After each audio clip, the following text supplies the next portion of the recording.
పాత్రగా నేనున్నప్పుడు పరమ కుమ్మరివై నా ప్రక్కనే నిలిచి పగిలిన పాత్రగా నేనున్నప్పుడు పరమ కుమ్మరివై నా ప్రక్కనే నిలిచి నా స్థితి ఇక ఇంతేనని నేననుకొనిన వేళ నా స్థితి ఇక ఇంతేనని నేననుకొనిన వేళ నా స్థితి మార్చిన స్తుతికారక నా స్థితి మార్చిన స్తుతికారక నీవే నా ధైర్యం నీవే నా శౌర్యం నీవే నా ధైర్యం నీవే నా శౌర్యం నీవే కదా నా సర్వం నీవే కదా నా సర్వం. సర్వాధికారియు నిరంతర స్తోత్రార్హుడు యేసుక్రీస్తు ప్రభు వారి ప్రశస్త నామంలో ఉదయకాలపు వర్తమానాల కొరకు ఎదురు చూస్తున్న మీ అందరికీ ఎమాన్యుయల్ మినిస్ట్రీస్ తరపున మా శుభాభివందనాలు తెలియచేస్తున్నాను. క్రీస్తునందు మాకు అత్యంత ప్రియమైన దైవజనాంగమా, ఈరోజు శనివారం కదా, ఉదయం 10 గంటలకి మన ఎమాన్యుయల్ మినిస్ట్రీస్ మందిరంలో ప్రత్యేకమైన ఉపవాస ప్రార్థన, అలాగే ఓ దివ్యమైన వర్తమానం సరి అయిన సమయంలో, సరి అయిన విధానంలో, సరి అయిన సహాయాన్ని పంపించే దేవుడు, సంయోచిత సహాయం, ఓ దివ్యమైన వర్తమానం పరిశుద్ధాత్మ దేవుడు మనతో మాట్లాడబోతూ ఉన్నారు. అలాగే రేపు మన సెంట్రల్ మందిరంలో 4 ఆరాధనలు జరుగుతాయి. ఉప్పల్ బ్రాంచ్ మందిరంలో 3 ఆరాధనలు, పటాన్ చెరువులో 2 ఆరాధనలు, మెదక్ జిల్లా, కామారెడ్డి జిల్లా, గజ్వేల్ ఆయా ప్రాంతాల్లో మన బ్రాంచ్ మందిరాలు ఉన్నాయి. వివరాలు మీకు స్క్రీన్ మీద చూపిస్తూ ఉన్నారు కదా. ప్రభు మిమ్మల్ని ప్రేరేపిస్తే అవకాశం ఉంటే ఆరాధనలో పాలు పంపులు పొందండి, ఆశీర్వదించబడండి. మరి ప్రాముఖ్యంగా లైవ్ చూస్తున్న ప్రతి కుటుంబానికి నా మనవి, మీ కుటుంబ సభ్యునిగా, మీ అన్నగా, మీ క్షేమాన్ని కోరుకునే దైవజనునిగా నా చేతులు జోడించి మీ అందరినీ బ్రతిమలాడుకుంటూ ఉన్నాను. రేపు మీరు ఆరాధనలకు వెళ్ళేటప్పుడు ఎవ్వరూ ఆదివారపు ఆరాధనకు ఆలస్యంగా వెళ్ళొద్దు. ఓ 10 నిమిషాలు ముందే వెళ్ళి ఆరాధనకు ముందుగా దైవ సన్నిధిలో ప్రార్థించండి. మీరు ఏ మందిరాలకు వెళ్తున్నారో ఆ మందిరాల్లో పరిచర్యలో తప్పకుండా పాలిభాగస్తులు కాగలరని ప్రేమతో మనవి చేస్తూ, అలాగే వచ్చే వారం మనకు శుక్రవారం పబ్లిక్ హాలిడే, శుక్రవారం రక్షాబంధన్. ఆ పబ్లిక్ హాలిడే సందర్భంగా మందిరంలో ప్రత్యేక ఉపవాస ప్రార్థన. అయితే ఎవరు మందిరాలకు రావాల్సిన అవసరం లేదు, మీరు ఉంటున్న స్థలాల్లోనే లైవ్ చూస్తూ కుటుంబ సమేతంగా ప్రార్థనలో పాలిభాగస్తులు కాగలరు. అదే రోజు రాత్రి యూత్ కాన్ఫరెన్స్ ఉంది. యవన బిడ్డలందరినీ ఈ యవనస్తుల సదస్సుకు పంపించగలరని ప్రేమతో మీ అందరికీ మనవి చేస్తూ, ఈ దినం మరో దివ్యమైన వర్తమానం మీతో పంచుకోవాలని పరిశుద్ధాత్మ దేవుడు మా హృదయాన్ని పురికొల్పుతూ వచ్చారు. గడిచిన దినాల్లో చెవిని గూర్చి మనం ఓ లోతైన వర్తమానం విన్నాం. మనుషుని యొక్క చెవి తల్లి గర్భపు ఆకారంలో ఉంటుందని. మంచిది, ఈరోజు కూడా అదే చెవిని గూర్చి గతంలో ఎన్నడూ వినని ఓ ప్రత్యేకమైన సందేశం. కీర్తన 40వ కీర్తనలో, అలాగే ప్రకటన గ్రంథంలో, దేవా నీవు నాకు చెవులను నిర్మించి ఉన్నావు అని కీర్తనలో మనం చూస్తాం. అదే ప్రకటన గ్రంథానికి వస్తే ఆత్మ చెప్పు సంగతులు చెవి గలవాడు వినుగాక అంటాడు. చెవులు గలవాడు వినుగాక అని అనడం. కీర్తనలోనేమో చెవులు అంటాడు, ప్రకటనలోనేమో చెవి అంటాడు. ఎందుకు అలా అన్నారు అని ఒక్కసారి లోతుగా ఆలోచిస్తే, మానవ శరీరంలో ఈ బాహ్య అవయవాల్లో 2 చేతులు దేవుడిచ్చాడు, 2 కాళ్ళు దేవుడిచ్చాడు, 2 కళ్ళిచ్చాడు, 2 చెవులిచ్చాడు. నోరు దగ్గరికి వచ్చేసరికి పాపం ఒకటే నోరు ఇచ్చాడు. 2 నోరులు కూడా ఇస్తే ఎంత బాగుంటుందో కదా. ఆ, దేవునికి ఆలోచన రాలేదు అని అనుకుంటారా? నో, ఆయన అనంత జ్ఞాని. 2 చెవులు ఇచ్చిన దేవుడు ఒకే నోరు ఎందుకు ఇచ్చాడు? ఎందుకో తెలుసా? ప్రతి మనిషి తన బ్రతుకులో తక్కువ మాట్లాడాలి, ఎక్కువ వినాలి. వినేది ఎక్కువ ఉండాలి, తక్కువ మాట్లాడాలి. దీని గురించే యాకోబు భక్తుడు అంటాడు, ప్రతి మనుషుడు వినుటకు వేగిరపడేటట్లుగా ఉండాలి, మాట్లాడుటకు నిదానించేవాడిగా ఉండాలి. విన్నారా? ప్రతి మనుషుడు అంటాడు. దేనికి వేగిరపడాలట? వినటానికి చెవులు రిక్కించుకొని వినేటువంటి వారిగా ఉండాలి. మాట్లాడేటప్పుడు తక్కువగా మాట్లాడాలి. సామెత గ్రంథంలో ఒక స్థలంలో రాసి ఉంటుంది చూడండి. 17వ అధ్యాయం 28వ వచనంలో సామెతలో గ్రంథకర్త ఓ దివ్యమైన మాట ఇలా అంటాడు.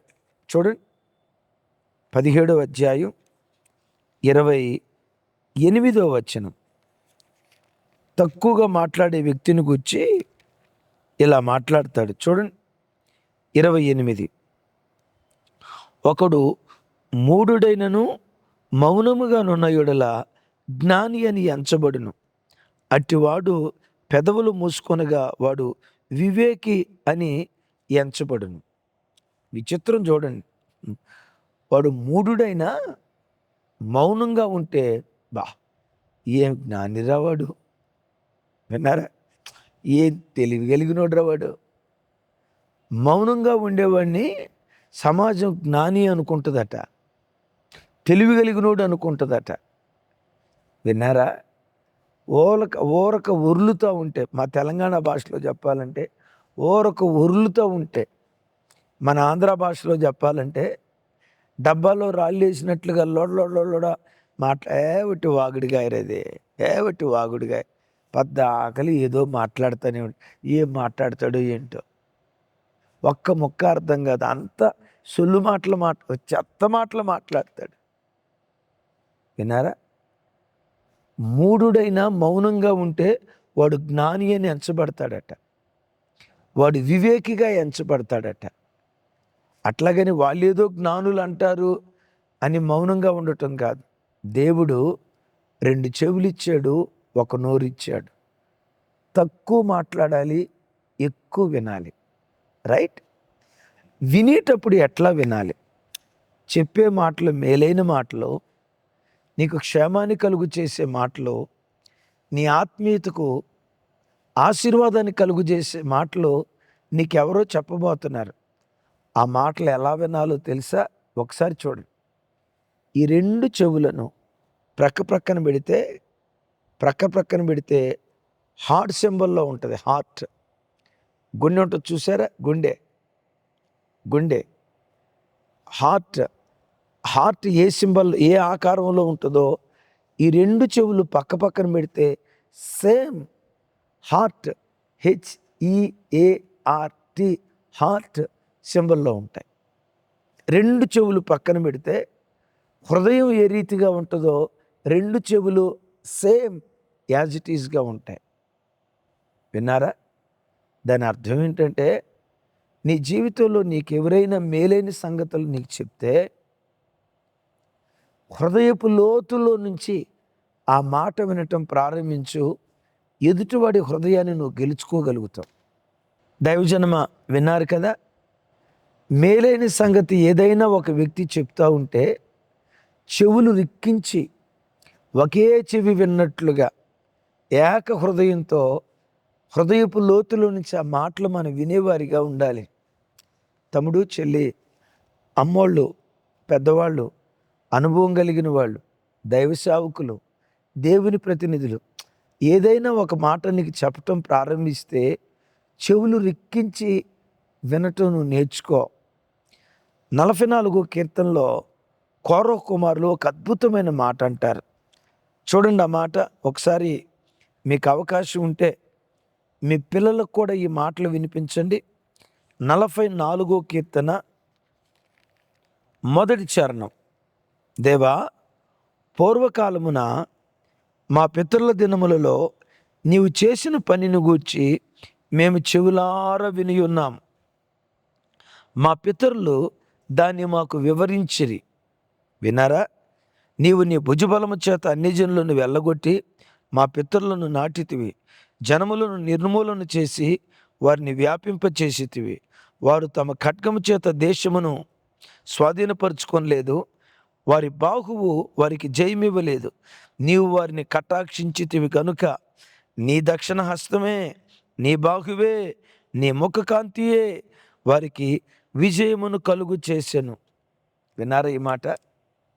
కొర్ర కుమారులు అంటారు, దేవా, పూర్వదినములలో మా పితరుల జీవితాల్లో నువ్వు చేసిన కార్యాలు మా పితరులు వివరించి చెప్పారు.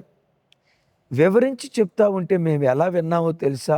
చెవులారా విన్నాం. చెవులారా విన్నాం. విన్నారా?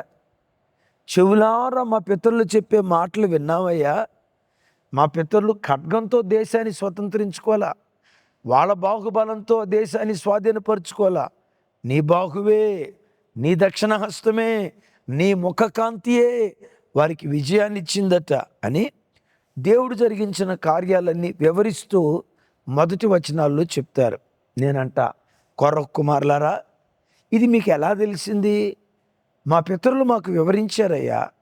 వాళ్ళు వివరించేటప్పుడు మీరు ఎట్లా విన్నారు? అన్యమనస్కంగా విన్నారా? ఆపండి మీ సోది. పద్దాకలు దేవుడు దేవుడు అంటారేంటి? మన తెలివితేటలు లేకపోతే దేవుడు ఏం చేస్తాడేంటి? మన కష్టపడకపోతే దేవుడు ఏం చేస్తాడేంటి? పద్దాకలా సోది చెప్పకండి అని మేమల్లా. మా తల్లిదండ్రులు దేవుని కార్యాలు చెప్తా ఉంటే చెవులారా మేము విన్నాము.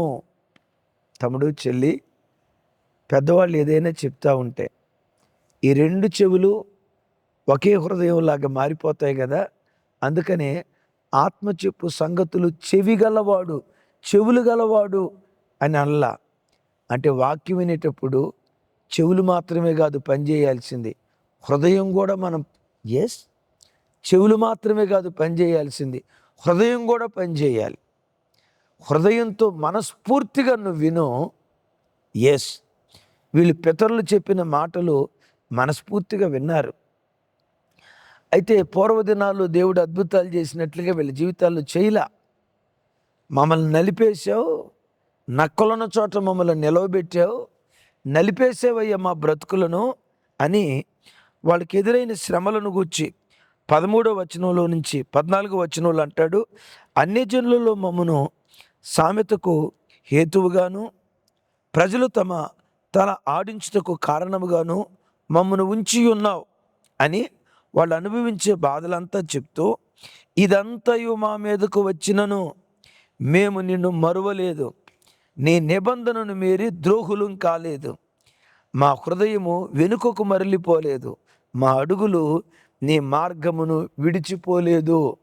చూడండి, ఇన్ని భయంకరమైన ఆపదలు మా జీవితాల్లో కలిగిన, అన్యజనుల మధ్యలో అవమానాస్పదంగా శాపాస్పదంగా నీవు మమ్మల్ని నిలవబెట్టిన మా హృదయము మీకు దూరం కాలేదు, మేము మిమ్మల్ని విడిచిపెట్టిపోలేదు, నీ మీద మేము తిరుగుబాటు చేయలేదు.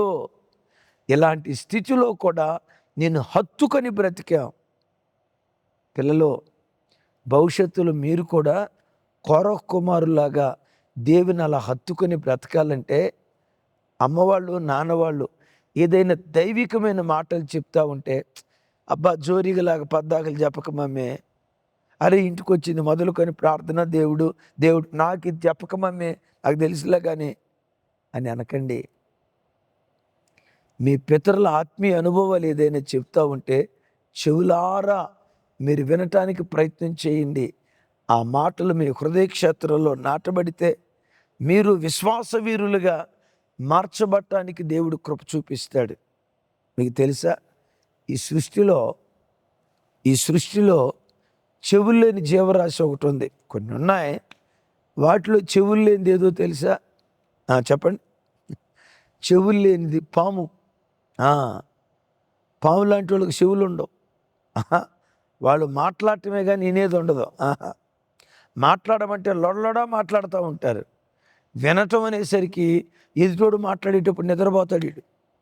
ఆ, విన్నారా? పాముకు చెవులు ఉండవు. అందుకనే పాము పాలు పోసి నుండి కాటేస్తుంది. కొంతమంది యవ్వన బిడ్డలకు చెవులు ఉండవు. అమ్మోళ్ళు ఏదన్నా చెప్తా ఉంటే అసలు వినిపించుకోరు. కొంతమంది కూతుర్లకి చెవులు ఉండవు. చెవులు ఉండవు, వినిపించుకోరు. ఎవరు వాళ్ళు? పెద్దోళ్ళు చెప్పిన మాటను విననటువంటి వ్యక్తులంతా ఎవరు? పాము లాంటి వాళ్ళు. పాము ఏం చేస్తుంది? కడుపును పుట్టిన పిల్లల్ని చంపుకు తింటుంది. పాము ఏం చేస్తుంది? పాలు పోసినోడే కాటేస్తుంది. కొంతమంది అవనబిడ్డలో పెంచి పెద్ద చేసిన తల్లిదండ్రులను చంపేటువంటి వాళ్ళు, ఆ తల్లిదండ్రులను కొట్టడానికి చేతులు ఎత్తేవాళ్ళు. ఎందుకు ఇలాంటి దుర్మార్గులుగా పిల్లలు తయారైపోతున్నారు? ఎందుకో చెప్పంటారా? ఆ పాముకు చెవులు లేవు, వీడికి చెవులు లేవు. వినరు వీళ్ళు, వినే మనస్తత్వం ఉండదు. మీకు తెలుసా, సమూయేలు చిన్నతనంలో తల్లి మాట విన్నాడు. షిలోహు మందిరానికి వచ్చాడు. ఏలీ ప్రవక్త స్వరంలో దేవుడు మాట్లాడితే ఏలీ ప్రవక్త పిలుస్తున్నాడని చెప్పి ముమ్మారు గాఢ నిద్రలో లేచి వెళ్ళాడు. అంటే సేవకుడి మాటకు లోబడ్డాడు. చివరికి ఆ చెవులున్న వ్యక్తితో దేవుడు మాట్లాడటం ప్రారంభించాడు. విన్నారా? దేవుడు మాట్లాడటం ప్రారంభించారు. ఎవరితో? సమూయేలుతో మాట్లాడటం. తల్లిదండ్రుల మాటకు విధేయత చూపేవాడు సేవకుల మాటకు విధేయత చూపిస్తాడు. సేవకుల మాటకు విధేయత చూపేవాడు దేవుని మాటకు విధేయత చూపిస్తాడు. ఎరుగుదురా? తల్లిదండ్రుల మాట విననివాడు సేవకుల మాట వినడు. సేవకుల మాట విననివాడు దేవుని మాట వినడు. అయినా నేనంట, అలాంటివాడితో దేవుడు ఎట్లా మాట్లాడతాడు? మాట్లాడడు. చెవిగలవాడు వినుగాక అని అనటానికి కలిగిన కారణం, ఈ రెండు చెవులు కలిపితే హృదయంలాగుంటుంది అని విన్నాం కదా. చెవిగలవాడు అంటే హృదయముతో దేవుని మాటలు మనం వినాలి. అలా వింటే ఏం జరిగిద్దో రెండు అద్భుతమైన మాటలు మీతో పంచుకుంటాను. చూడండి, ద్వితీయోపదేశకాండం 28వ అధ్యాయం మొదటి 2 వచనాలు మీకు జ్ఞాపకం చేస్తాను.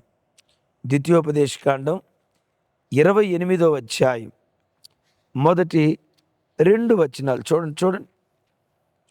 నీ దేవుడైన యెహోవా మాట శ్రద్ధగా విని నేడు నేను నీకు ఆజ్ఞాపించుచున్న ఈ ఆజ్ఞలన్నిటినీ అనుసరించి నడుచుకుని యెడల నీ దేవుడైన యెహోవా భూమి మీదనున్న సమస్త జనముల కంటే నిన్ను హెచ్చించును.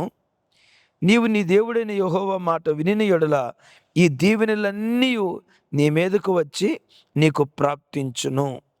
విన్నారా? నీ దేవుడైన యెహోవా మాట శ్రద్ధగా వినిన యెడల. కొంతమంది వాక్యం వినేటప్పుడే నిద్రపోతారు. కొంతమందికి ఆ కృప ఉంటుంది.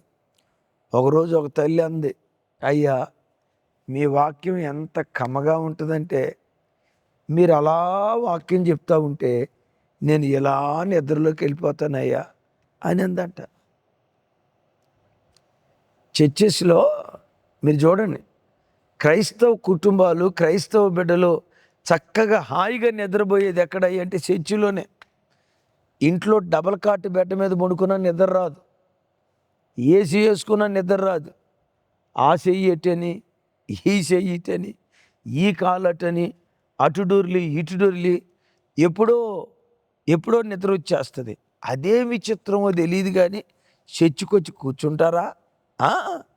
చర్చికొచ్చి కూర్చోక మునిపే గమనించండి. స్త్రీలను పౌలు గారు ముసుగు ఎందుకు వేసుకోమన్నాడు కానీ ఆ ముసుగులో ఎంత మోసం జరుగుతుందంటే అంత మోసం జరిగింది. అక్క ముసుగు ముందుకు వచ్చిందంటే ఇక అక్క మధ్యాకాశానికి పోయినట్టే లెక్క. ఆ కరోనా దినాల్లో నెత్తి మీద ముసుగు, మూతికి మాస్కు, నెత్తి మీద ముసుగు. ఈ రెండు కవరింగ్లో ఆ అక్క వాక్యం వింటుందో నిద్రపోతుందో దేవుడికి తప్ప ప్రపంచంలో ఇంకెవరికి తెలియదు. అలాంటి నిద్రమత్తు. వినేటప్పుడు కూడా కొందరు శ్రద్ధగా వినరు. వినేటప్పుడు కొంతమంది ఫేస్ ఫీలింగ్స్ చూడాలా, ఆ ఫేస్ ఎక్స్ప్రెషన్ చూడాలా.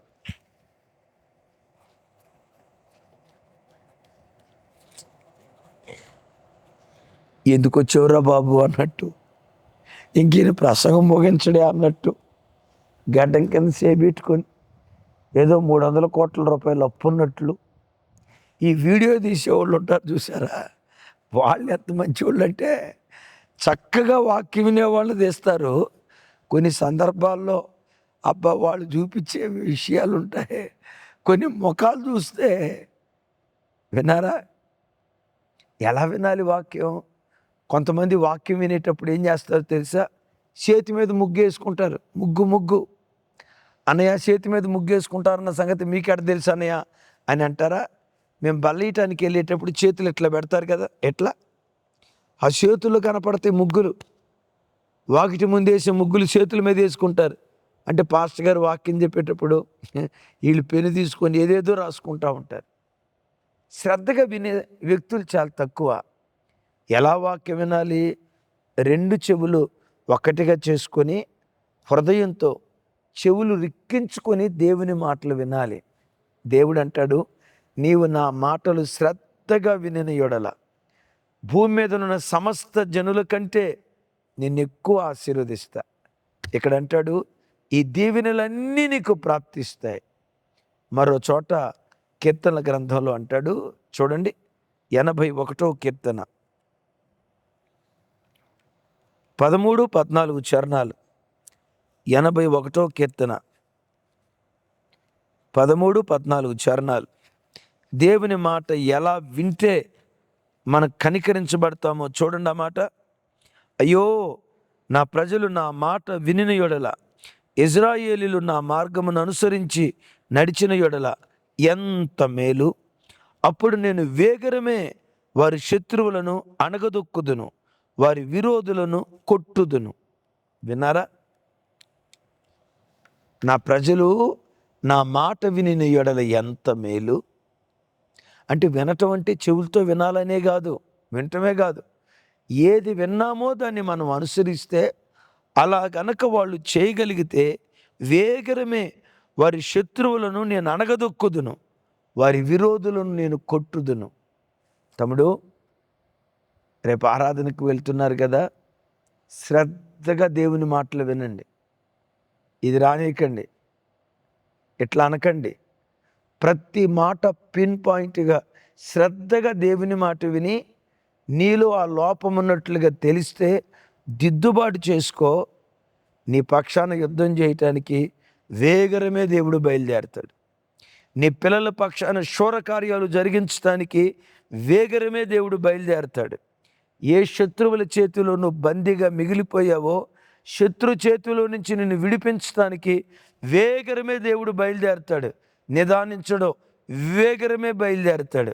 వేగరమే బయలుదేరి నీ శత్రువులను అణగదొక్కుతాడు.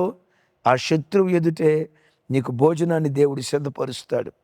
ఇలాంటివన్నీ జరిగించాలంటే ఈ 2 చెవులు కలిపితే హృదయపు ఆకారం. చెవులతోనే కాదు వినాల్సింది, హృదయంతో వినాలి. ఏక హృదయంతో దేవుని మాట విను. నీ జీవితంలో దేవుడు నీ పక్షాన చేయలేని కార్యమంటూ భూమి మీద ఏది ఉండదు. బైబిల్లో రాయబడిన ఈ దీవెనలన్నీ నీ తల మీదకు వచ్చునుగాక. నువ్వు బ్రతుకుతున్న స్థలాలలో సమస్త జనుల కంటే నిన్ను మిక్కిలి హెచ్చుగా దేవుడు ఆశీర్వదించునుగాక. దేవుడు అలా చేసేటట్టు ప్రార్థన చేస్తే ఏకీభవిస్తారా? తండ్రి, మాతో మీరు మాట్లాడిన శ్రేష్టమైన మీ మాటలకై వందనాలు. అవును నాయన, 2 చెవులు కలిపినప్పుడు హృదయపు ఆకారం వస్తుందని నిజమే. HEART. అవును నాయన, ఆ హార్ట్లోనే ఇయర్, చెవి అనే పదాన్ని మేము చూస్తూ ఉన్నాం. హృదయముతో మీ మాటలు వినే కృప దయచేయి. హృదయపూర్వకంగా అంగీకరించి అనుసరించే కృప దయచే. ఈ వాక్యం విన్న ప్రతి బిడ్డకు సహాయం చేయటానికి వేగరమే మీరు దిగివచ్చుదురుగాక, వేగరమే శత్రువులను అణుచుదురుగాక. ఈ వాక్యం ఎంతమంది ప్రజలైతే వింటున్నారో బైబిల్లో రాయబడిన ప్రతి దీవెన నీ బిడ్డల తలల మీద కుమ్మరించండి. సమస్త జనుల కంటే మిక్కిలిగా హెచ్చించి మీ నామాన్ని ఘనపరుచుకోమని ఈరోజు జరగబోతున్న ఉపవాస ప్రార్థన కొరకు స్తోత్రాలు.